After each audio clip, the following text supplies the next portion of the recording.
It's showing the batteries. The text. Yeah. No, I have one. I'm prepared for that.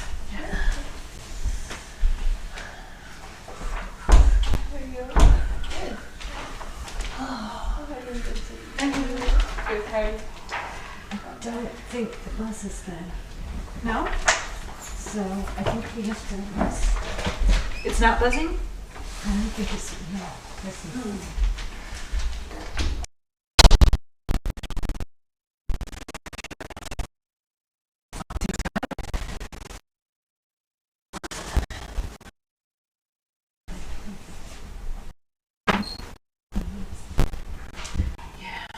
So,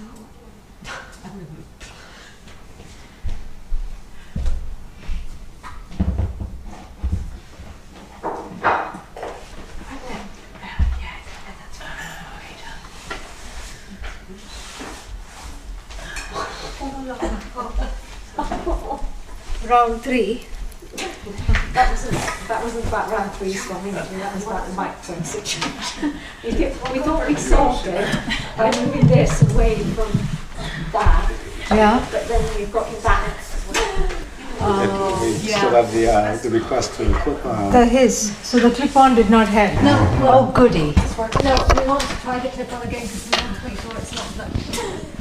It's No, it's not going to be there. Yeah. So I don't think. Hang on, I should clip it on again, or we should. try one more time so we can Yeah, but then what about this mic? Yeah, this might become so just put him as close to this as possible. Yeah. He's happy.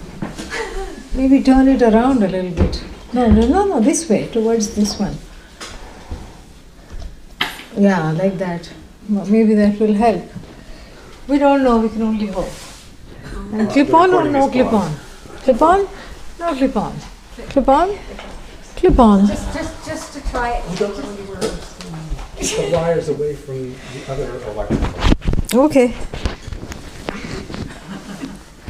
Oh, this is how it is. This has its own little. Ah, there we go.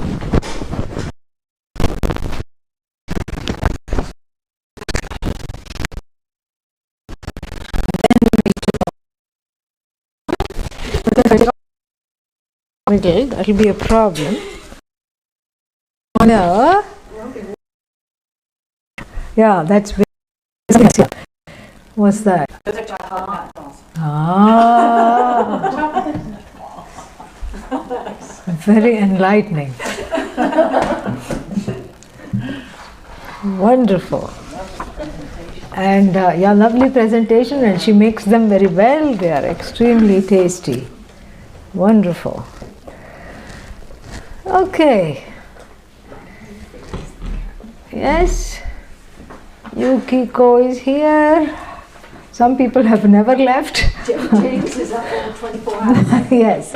James has pulled an all-nighter. Excellent. And then, yeah, some people never left. They are permanently logged on. And then some people are keeping on coming. Who is S? You have to put your full name. So please tell your full name. The one who is signed as S, okay? Yeah. Very nice. Nice to see all of you.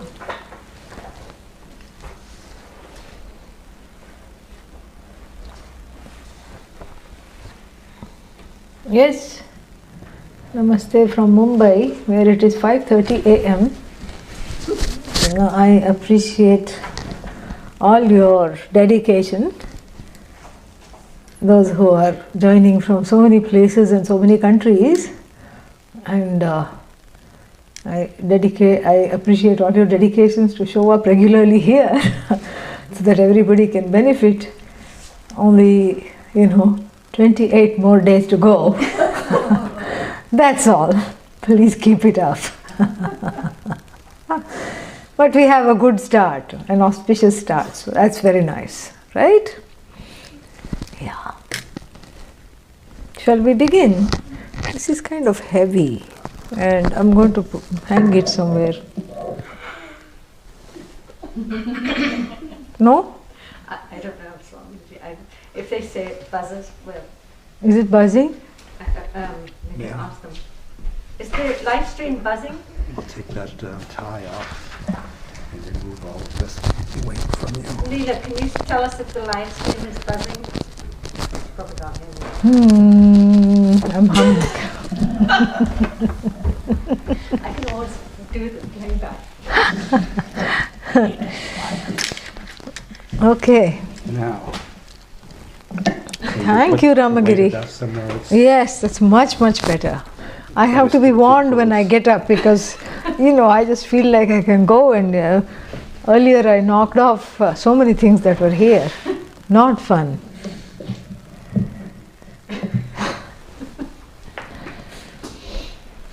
Om Sahana Vavatu Sahanau Bhunaktu Sahaviryam Karavavahai Tejasvinavadhitamastu ma vidvishavahai. Om Shanti Shanti Shantihi. Namah Shri Shankarananda. Namah Shri Shankarananda. Guru Padambu Janmane. Guru Padambu Janmane. Savilasa Mahamoha. Savilasa Mahamoha. Grahagrasaika Karmane.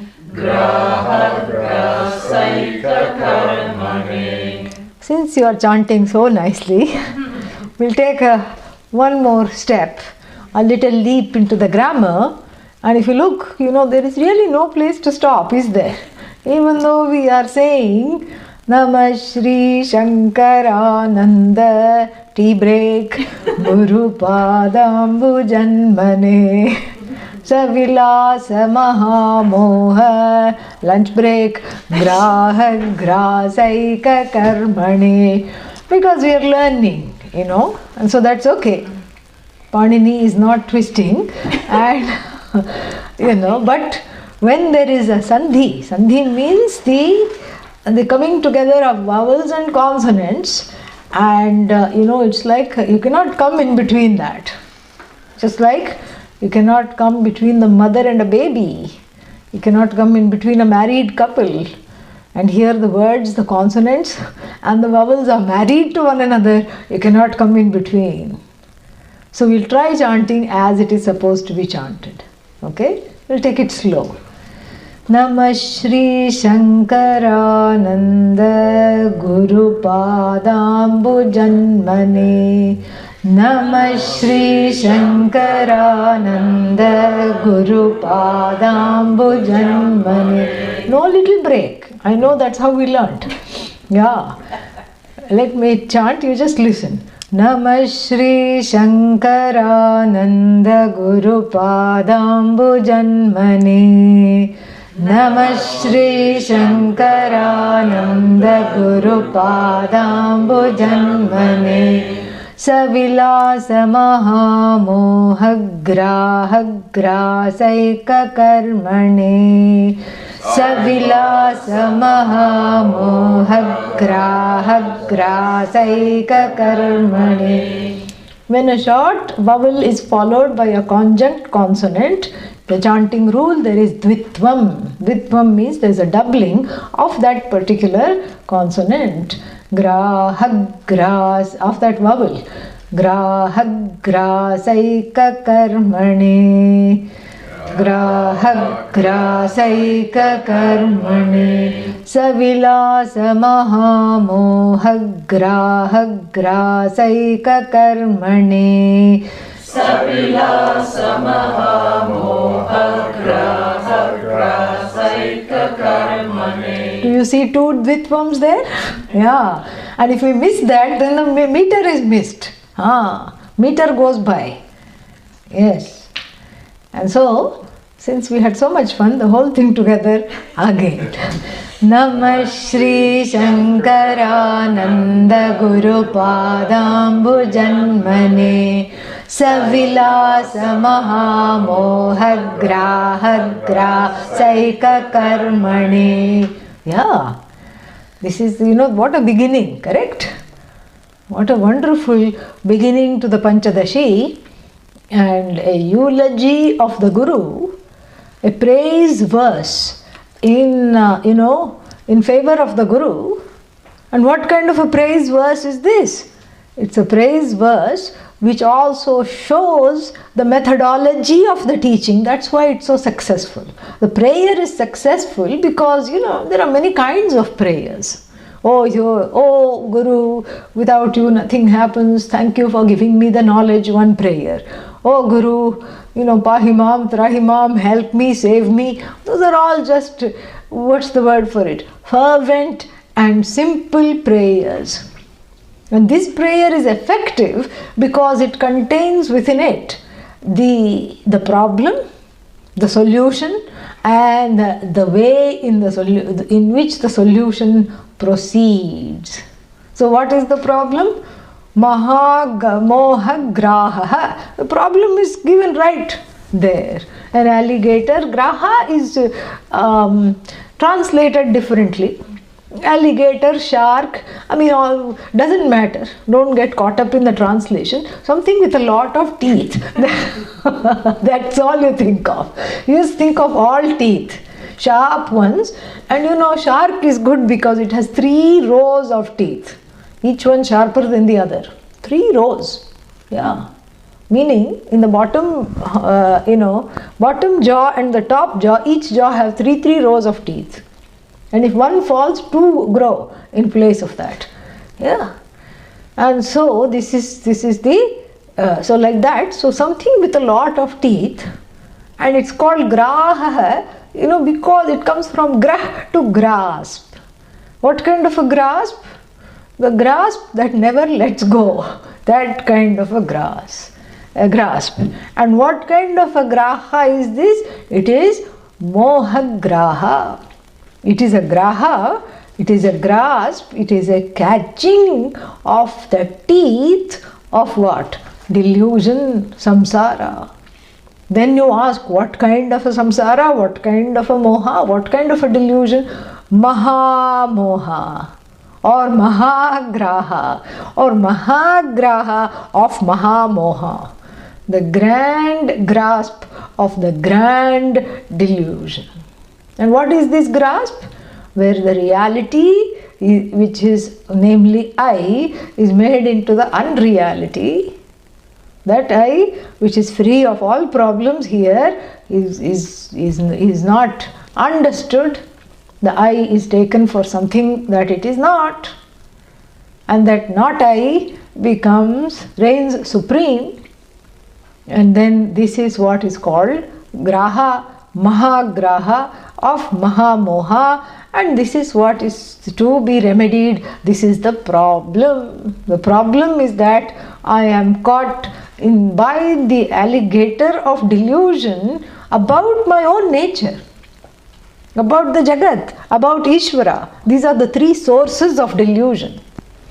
I don't know myself, and as though that is not bad enough, I don't know what this Jagat is, because I see the Jagat as something to run away from, because it's full of things coming at me, starting with, the weather, allergies, and ending in asteroids and other heavenly bodies colliding.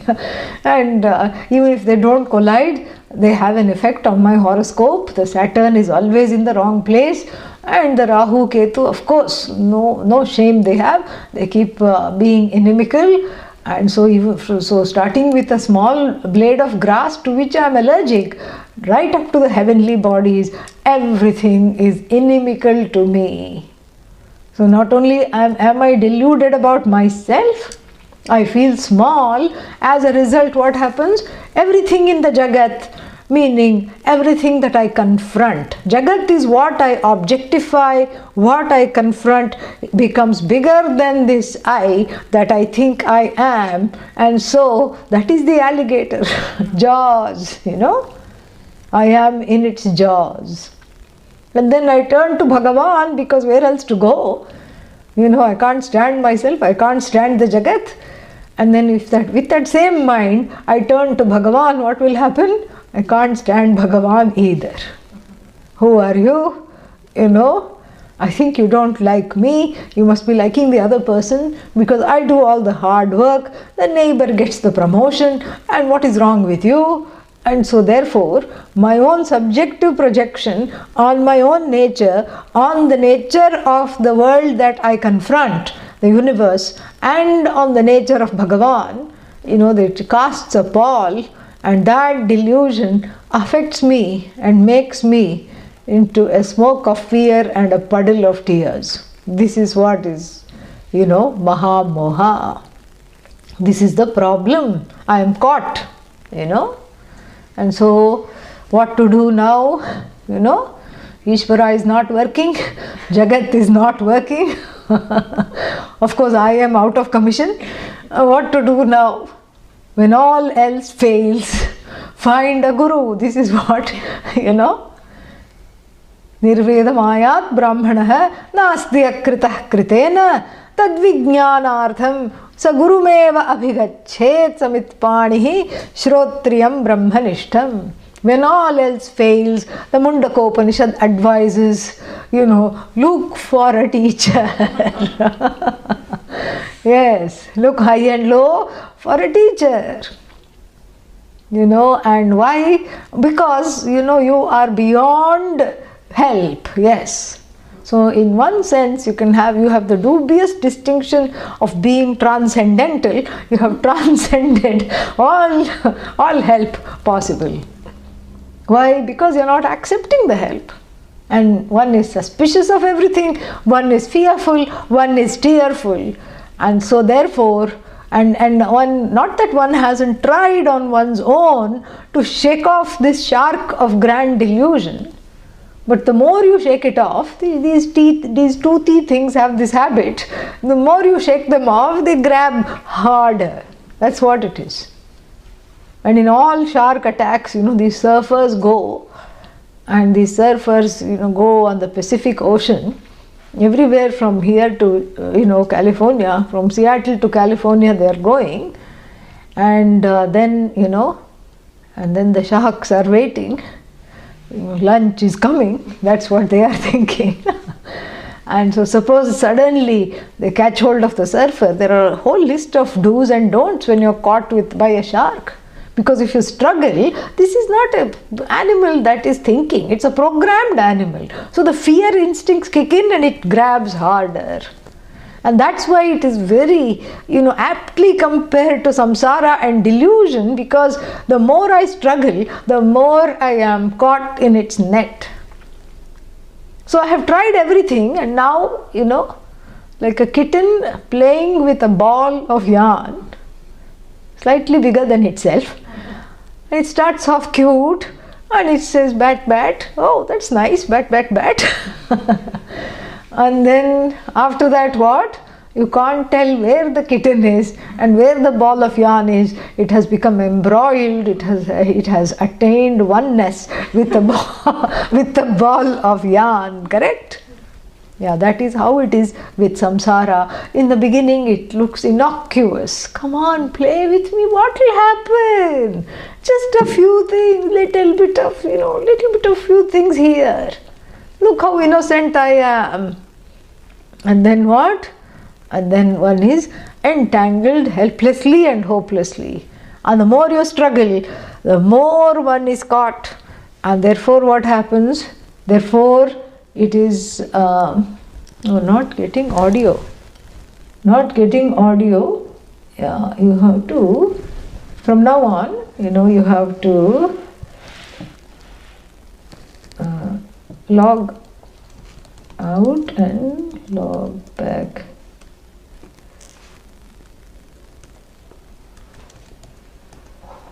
Yeah, somebody help when these kinds of messages come, please help them and repeat that they have to log out and log back in. Okay? Yeah. Can we also get the invocation as a document? Yes, it is here. You have to download it. Under current class text, Panchadashi chapter 10. Yeah, you have to download it. Okay? Yeah. So here, the more one struggles, the more one is caught. Then what's the point? Even if you go to the Guru, Guru is also caught. Guru is not caught. Why? Because you are also not caught. What? I thought I was caught. As though caught. And what's the job of the Guru? To show the as thoughness of the catching. That's what it is. And so the problem is I feel caught, and by these toothy things that have come after me and caught me completely. And what is this toothy animal? The grand delusion with regard to the nature of I, with the nature of the universe, and the nature of the creator of the universe, if there is one. With regard to all three things, only three things I am deluded. This happens to be the whole. What else is there if you take away I, if you take away the universe, if you take away the creator, or kya baki hai? What else is left? So, you can't say only three things. This is everything. And so therefore, when all else fails, one turns to the Guru. First one tries everything, including standing on one leg and, flailing about, thrashing about, all that after it has been tried, and when no help is at hand, then they say, let's try this Vedanta also. Last minute, let's try it. Let's see, because there is really nothing to lose. Of course it won't work, but let's just try it. This is like a last minute thing. But in the invocation here that we just chanted, so beautiful, and here, it shows the appropriateness of going to the teacher, because the teacher has expertise. And in fact, the teacher is good for nothing in all other areas, really. That is why the teacher is described as Eka Karman, only one job teacher. Yes. Teacher is good for nothing. Teacher doesn't do anything, cannot do anything except teach. That's all it is. And what is the Eka Karma? Except eat. Sorry. Yeah, let's just go with that. Teacher just eats. Teacher just eats? Yes. Eats what? Eats up the shark that is eating you. So, grasa means bite, food. So, Eka Karman, only one job the teacher has. The teacher is not trying to take care of the disciple. In fact, the teacher is taking care of the disciple in the most exalted and elevated way possible. So, first we have the problem. What is that problem? The grand shark of grand delusion has caught me, and I don't know myself, I don't know what I confront, and I don't know how to connect with that whole, which is Bhagavan, which is Ishvara. And then the remedy is here to go to a one-job expert. An expert who has expertise in eating the shark that is eating you.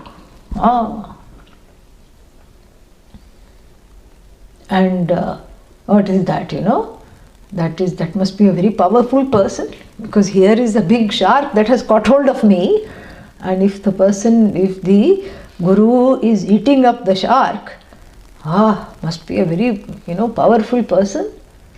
Yes. And what is that powerful person? That power is embodying that teaching.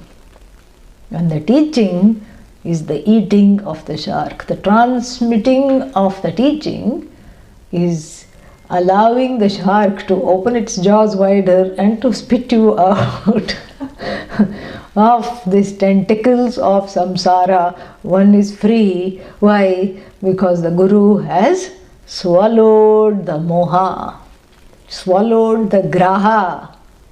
And that swallowing is the only job of the Guru. And so what kind of and the qualifications of the Guru are mentioned here so beautifully. The one who swallows duality is the Guru. Gulp, finished. Gulps up the duality. Nothing, assimilates, digests, nothing more is left. Without residue, has gulped up the duality, and so there is nothing there. It's just like what we were talking about earlier. And what were we saying? The Mirabai's song. She went for swimming lessons.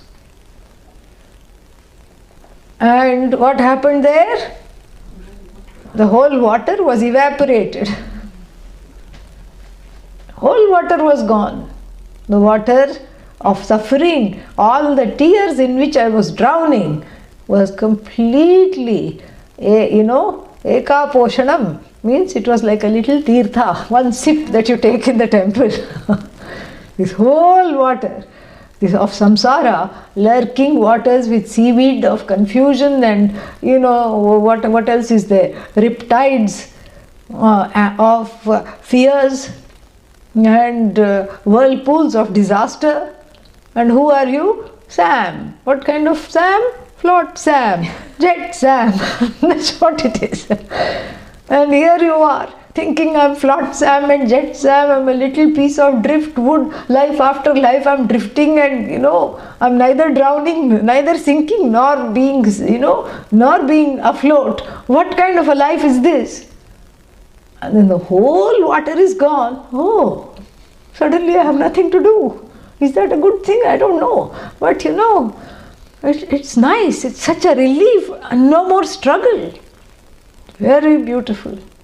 So, and a similar sentiment that was expressed by Mirabai is mentioned in a Vedanta text.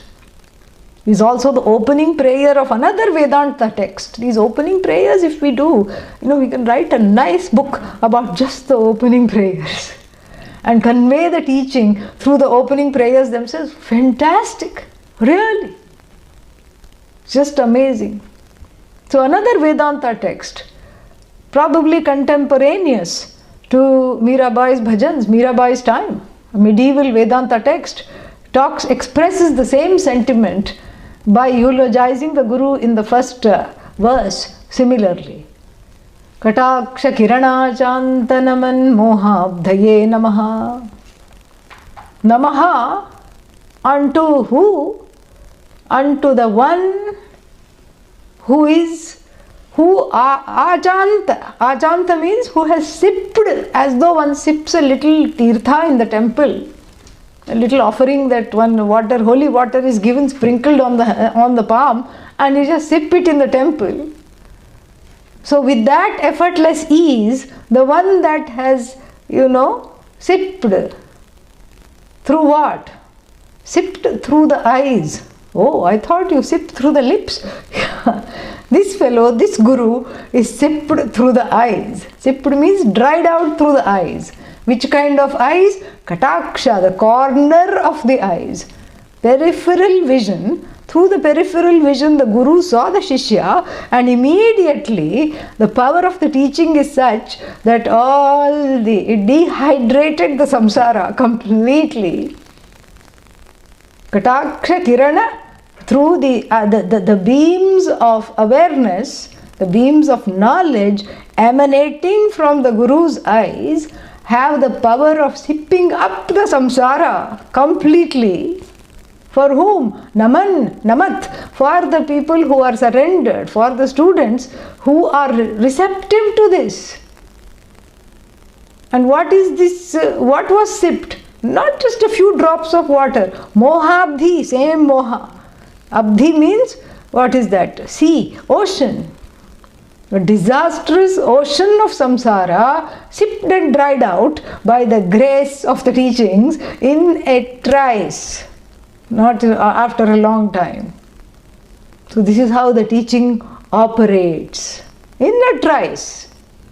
Because the teaching is very powerful, because it's not a one-way street, it's a two-way street. You take away what you bring. That's what it is. It's the best form of takeaway. Yeah.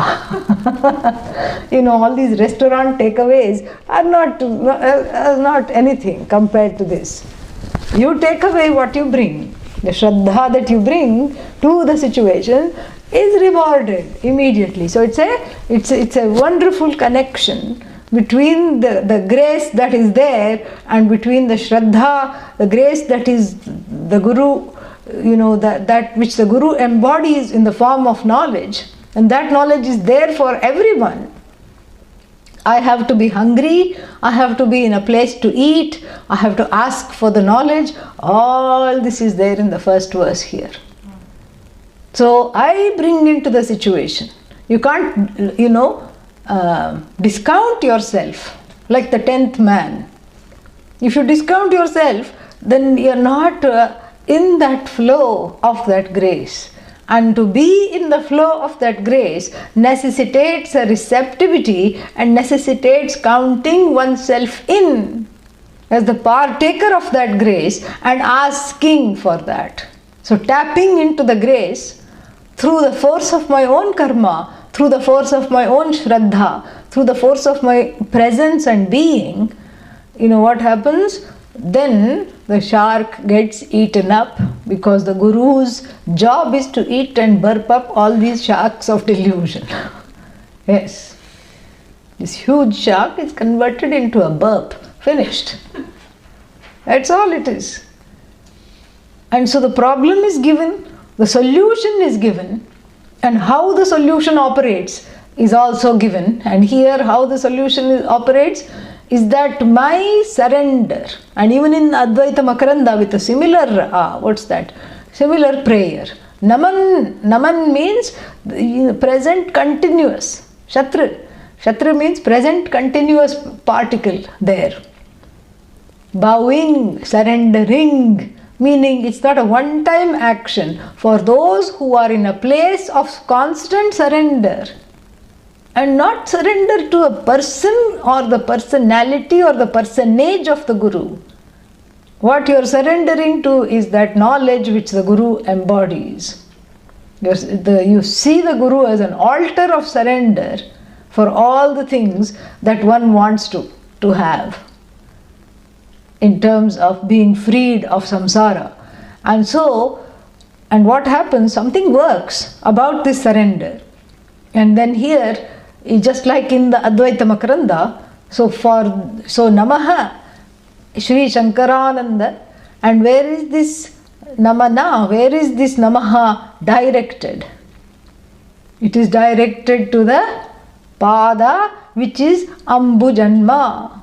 Pada means what? Padau. Here, Pada means Padau, the feet which are visualized like lotuses. Why should I look at the feet like lotuses? We saw that. Because lotuses grow in the sludge, untouched by that. Similarly, the Guru's feet are the foundation of this, represents the foundation of this teaching, unafflicted by the samsaric woes. Because if Guru is also in samsara, and you are also in samsara, then what will it look like? Everybody is in the same boat. You cry, oh, I don't know what's going to happen to me. And Guru says, yes, I also don't know what's going to happen to me. This is not fun, This is not fun at all. So here, the feet of the Guru represent the symbol of the pure lotuses, which are unafflicted by the woes of samsara. They are untouched by that. And number two, the lotus blooms in sunlight and closes up at night. So it blooms only in the presence of the sun. And so too, the heart blooms into compassion in the presence, the heart lotus blooms in the presence of self-knowledge. And only a fully bloomed lotus, fully blossomed lotus, can inspire another lotus that is tightly shut down to bloom. So therefore the feet are like lotuses to which my surrender is directed. The surrender is a karma, physical karma. Even though you can mentally surrender, therefore, but we say you have to physicalize the surrender. Tad vidhi pranipatena pariprashnena sevaya. Know this teaching through 3 ways. Bhagavad Gita says in chapter 4, verse 36. What is that? Tad vidhi. Know this through pranipata, through surrender, namaskara, to physicalized surrender. Pariprashna, asking the correct questions at the right time. And through seva, through helping out, through doing some work for the ashram, for the guru, etc. This is the ways, these are the, everyday ways of knowing this. And all this is present in this verse itself. The whole Shastra is there. How the Shastra operates is there. And then how the Guru's grace comes to one is also there.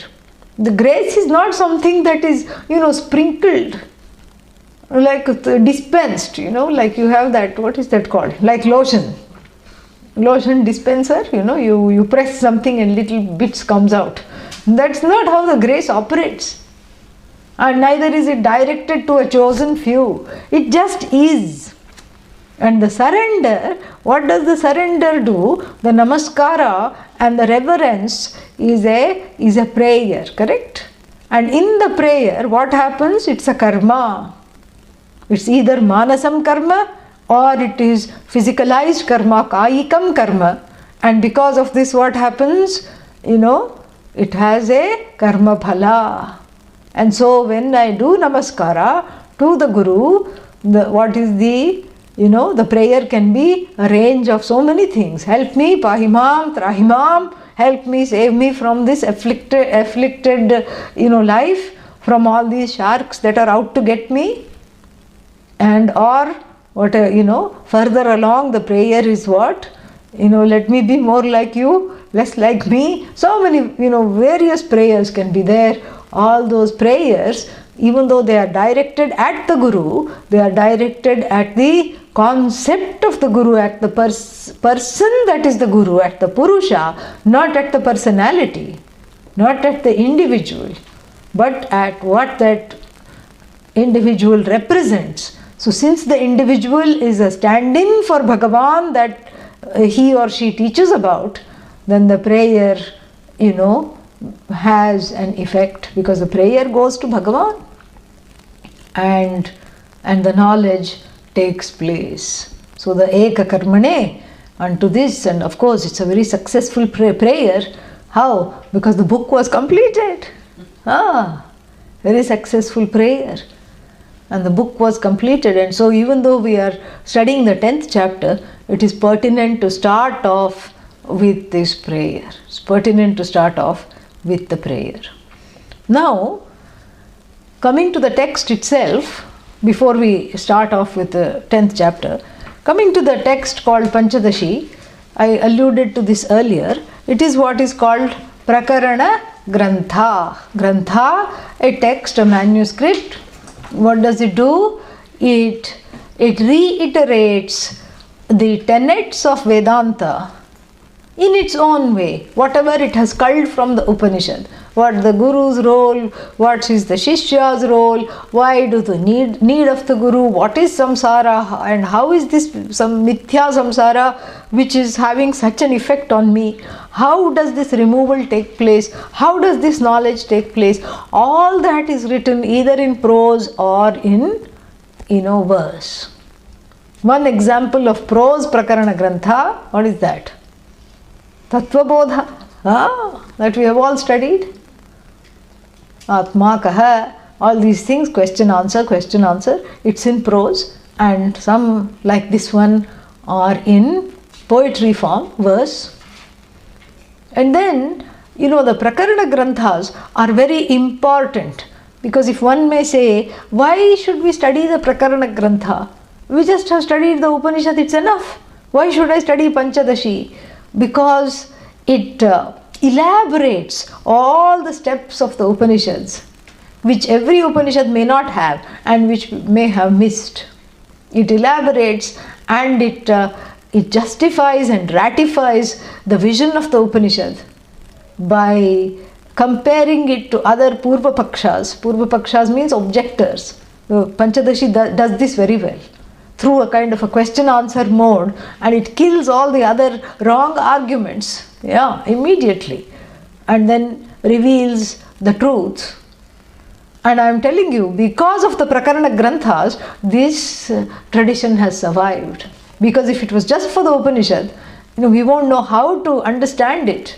And the Prakarana Granthas coming, hard and fast, one after the other, throughout the history of the tradition, have solidified the parampara. It is just an amazing contribution. Even though it's a restatement of the Upanishad, it's a restatement that we desperately need to hear and think about and internalize all the time. Why chapter 10? Because it is short. I already told you that. And then, having said that, we will enter into the chapter.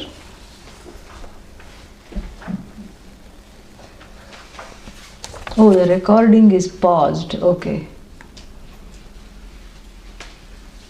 All right. Now I have resumed it. Now, oh goodness, okay.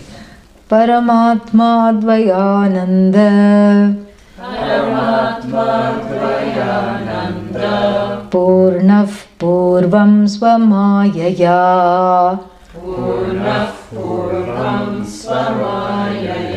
Swayameva Jagad Bhutva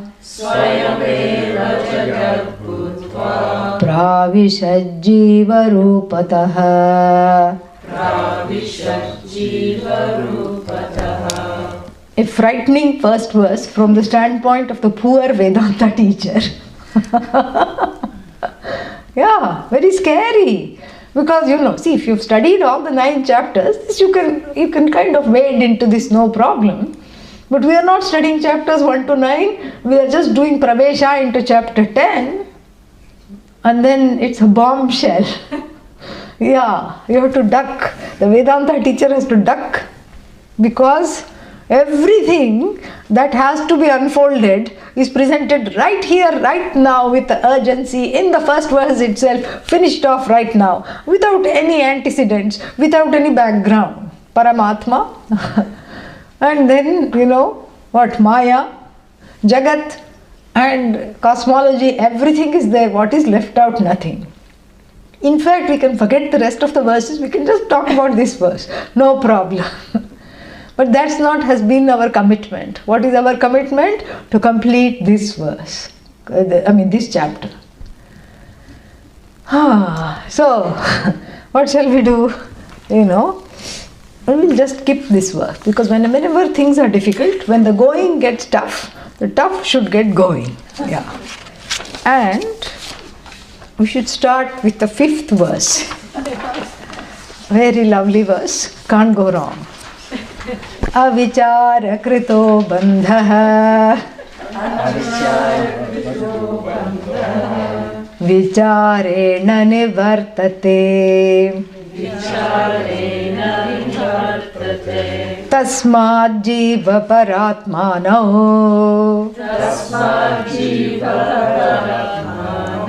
sarvadaiva vicharayet avichara krito bandha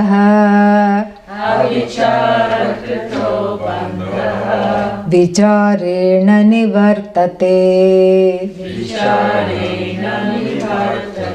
tasmad jiva paratmano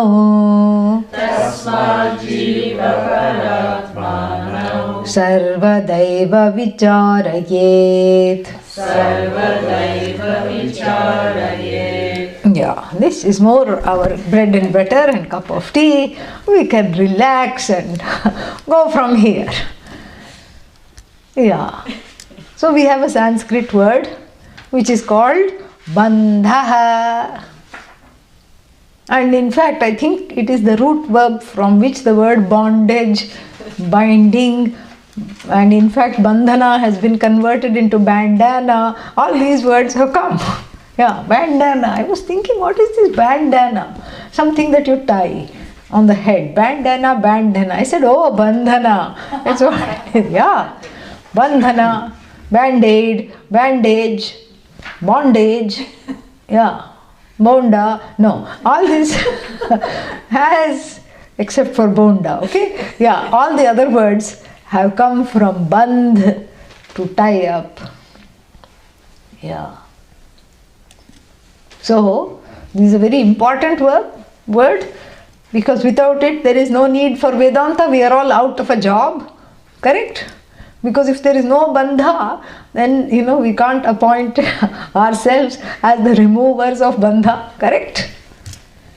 So, but then the bandha itself is not a very nice thing.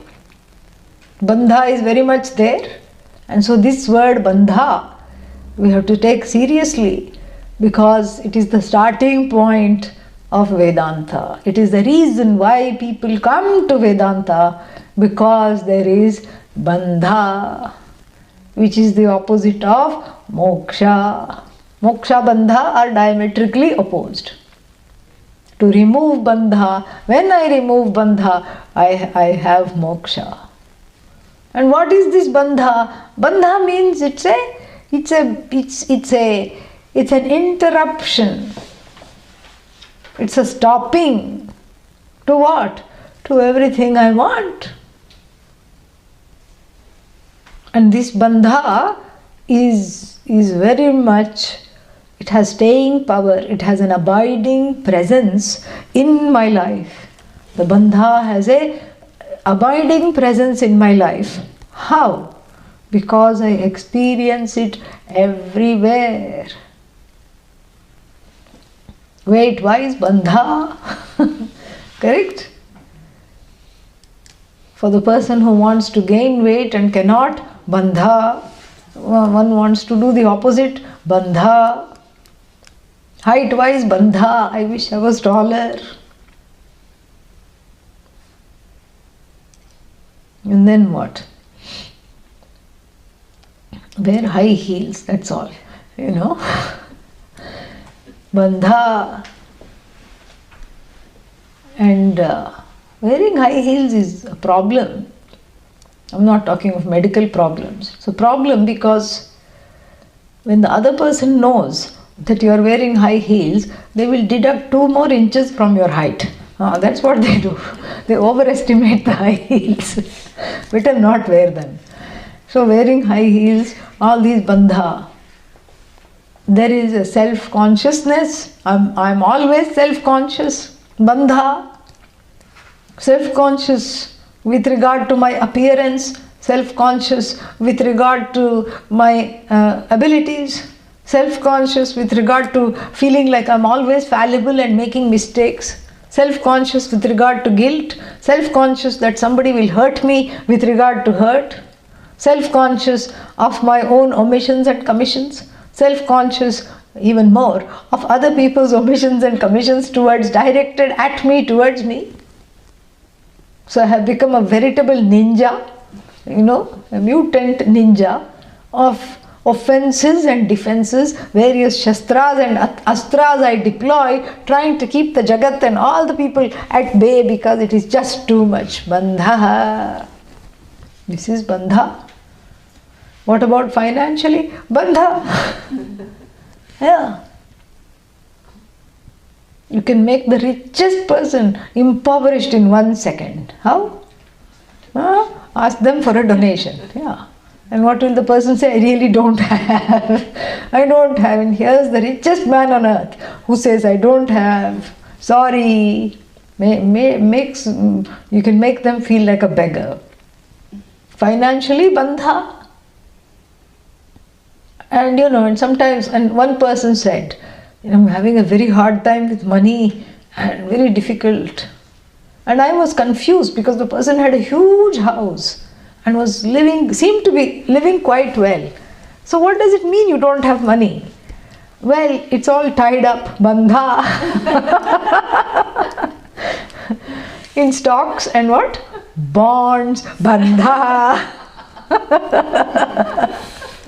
Yeah, financially bandha. That's why it's called bonds. Bandha. So it's not a cash problem, it's a cash flow problem. Cash is there, but I can't encash it. That's the problem. Cash is there, but it is not flowing. So what is the use? It is somewhere there. And whose money is it when I last checked? My money. And if it is my money, I should be able to spend it freely. No, but what will happen, I have to listen to some agent, some planner. You hire some planner to take care of your money, Broker, yeah. And then you feel broke. Once you hire the broker, you are broke. That's why his name is broker. Makes you feel, the one who makes you feel broke all the time, even though you have money. And then you hire somebody to take care of the money. Like you hire a dog sitter, to take care of the dog. Hire somebody to take care of the money, and then are you free? No, you're still thinking about the money. And you are doubly bound because first you were just worried about the money, and now you are under the spell of the broker, because whatever you want to do, he or she will say, this is not a good time to take a vacation. Arey, it's my money. No, I really don't advise it. I mean, of course, at your own risk. You can break this bond, but then if you do that, then this inflation and this and that, and then now your own money is under his spell or her spell. Bandha. Your own hard-earned money, is being taken care of by this financial dog. Each time you come near your own money, this fellow growls. Keeps you away. Bandha. Yeah. And then what? At home also, financially bandha. And then family-wise, bandha. But why is it bandha? Even in fact, very unabashedly we say marriage is a sacred bond. Yeah, just because you put the word sacred, you inserted the word. At the last minute, the word sacred get crashed. Doesn't make it less of a bond. Still a bond, correct? Bandha. And then what else, Meaning what? You can't leave. It is there. And it's again a let me in and let me out situation. Before marriage, already bandha. Because you looked at all the other people that were having marital bliss, somebody to talk to, somebody to go out to the movies with, somebody to just, share some feelings. You said, why I'm not finding somebody like that? Why the whole world is finding, what is wrong with me? And then suddenly somebody comes, marry me. Okay, no problem. So before what? Bandha, before marriage. After marriage? Bandha. Double bandha. Why double? Because then, you have to take care of yourself and your own likes and dislikes, and you have to account for the ego of another person. And if it's an Indian wedding, you marry the whole village. Yeah. Everyone. Bandha. And then you wish, in those bachelor days, I could do anything that I want. Now I have to keep phoning and keep texting, because otherwise the phone and text will come. Where are you? This is why cell phones were made, to ask the question, where are you? The dogs and cats, they put one microchip, correct? Human beings, they don't need to put microchip because you willingly carry the chip in the form of the supposedly smartphone. A very dumb thing, really. And so all the time each one is, whatever. And so it takes all the fun of missing the other person also. Let's say with great difficulty, the significant other goes away for a vacation. You send them, you put them on the plane, you wave the hanky very fast, and then you say, free at last. And now even in the planes you can have your phone on, and in some airlines you can have everything on, and you can make phone calls. And so then the person is texting. The significant other is in the plane, It's not yet taken off. Something is wrong. Come and get me, because this is going to be a long day. Or I'm going but not yet going, sitting on the tarmac. Bandha, you can't enjoy, because this fellow had already planned a few things. Waiting for the person to take off, can't enjoy. And then what? And then going there, reached, about to reach, landed. TMI, too much information. This is the information age. The information itself is bondage. It's not just information age, it's information bondage. And then while coming back also, leaving, sitting in the airport, eating sandwich, throwing the wrapper away, and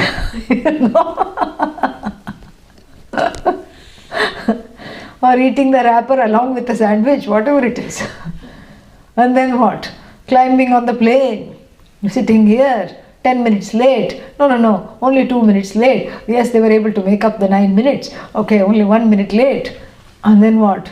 Arrived, landed, going in that, what is that? Luggage, carousel. Going in the luggage carousel. Where are you? Right behind you.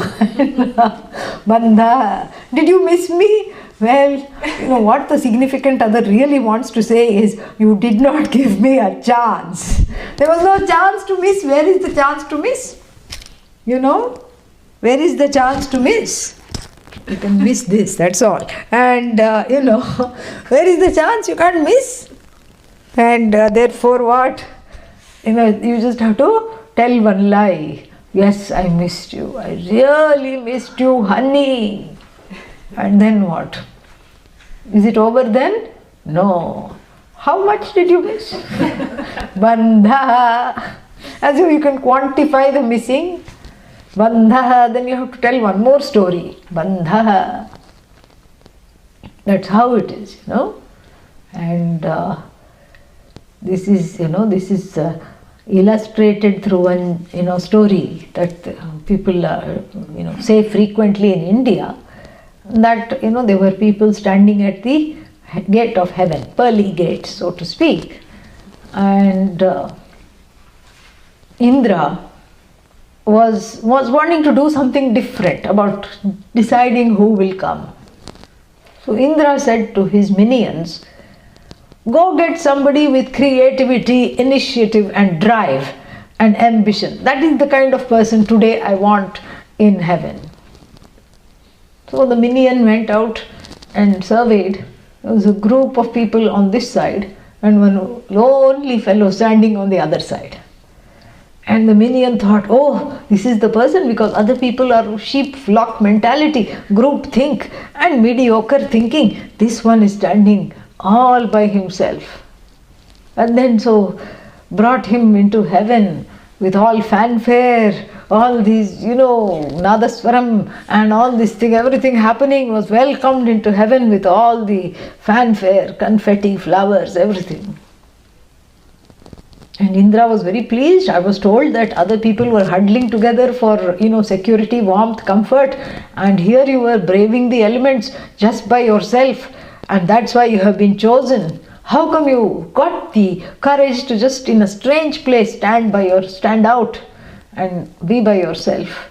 And he just said, my wife told me to avoid crowds. That is why I'm standing over here. Bandha. Whole thing is bandha. Even death is bandha, because what happens, at the moment of death, the desire, which is the strongest, takes hold of the Sukshma Sharira and takes it through the spin cycle of all the experiences, and that decides the next birth, bandha.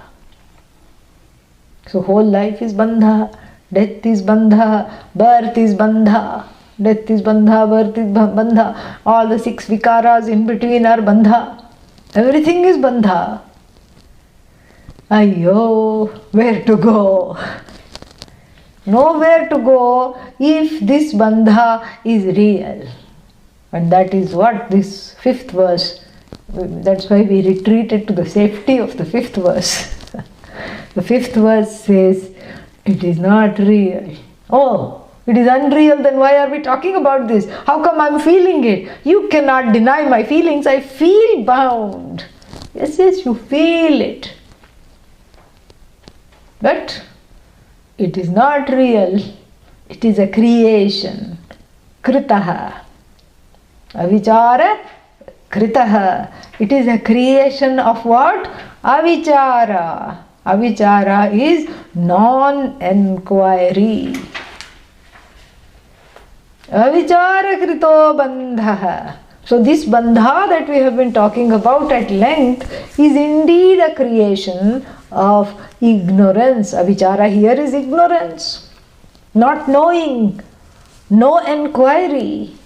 And since there is no enquiry, the bondage is the appearance of bondage, which is an apparent reality, is taken to be the truth of oneself, and therefore there is suffering. So it is a creation? Yes, it is a creation. Creation of what? Avichara. Vichara, enquiry. Avichara, no enquiry. So what do I have to do? Vicharena nivartate. I have to do vichara, and the vichara nivartate means it is removed. It's an antidote. Vichara, enquiry for that bondage which is born of non-enquiry. Enquiry is the antidote for its removal. So therefore, do enquiry when? Sarvada, at all times, in all ways. But what should I do the enquiry about? We'll see after the break. Take a short break, 5-10 minutes, just to get up, run around, whatever one needs to do, drink some water, come back. Om Purnamadah Purnamidam Purnat Purnamudachyate Purnasya Purnamadaya Purnamevavashishyate. Om Shanti Shanti Shanti. Harihi Om Shri Gurubhyo Namaha. Harihi Om.